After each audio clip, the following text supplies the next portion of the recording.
So till now we have understood the word work, and we have done a lot of numericals to understand the concept of work, right? With that understanding, we'll be able to understand and define the word energy.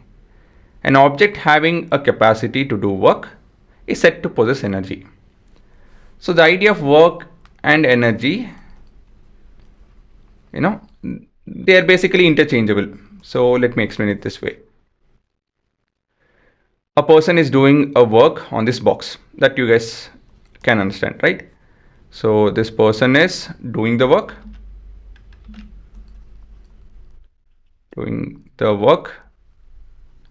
and work is done on this box. Work is done. Now, if the same thing, if I want to put it in a different language, we can tell this person is losing energy. He loses energy, and this box will, yes, gain energy. Is that correct? Right? So that's what I meant by the concept of work and energy is kind of interchangeable. You can define the same scenario in different ways.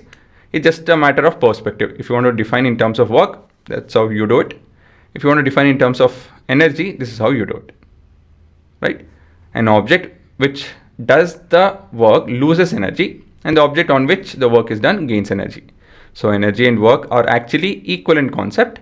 So work done is the energy transferred, right? This last statement helps us derive few concepts, understand few concepts, and understand few definitions and derivations and all of that, and helps us do a lot of numerical, this very statement. Okay, we're going to make use of this.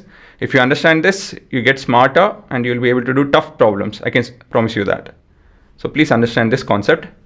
It's very simple concept, as you can see, and we can use it in a lot of places, right?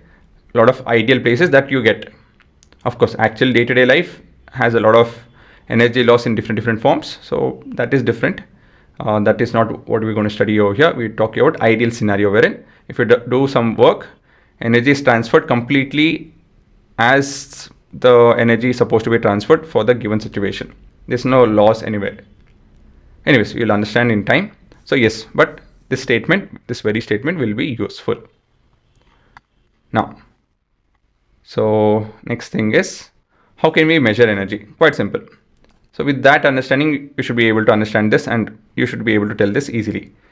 Energy possessed by an object is thus measured in terms of the capacity of doing work. What does that mean? See, I have a scenario, an object, or so on and so forth. If I tell it's capable of doing 10 joules of work. So what can I tell you about the energy? Very simple. The energy it has is 10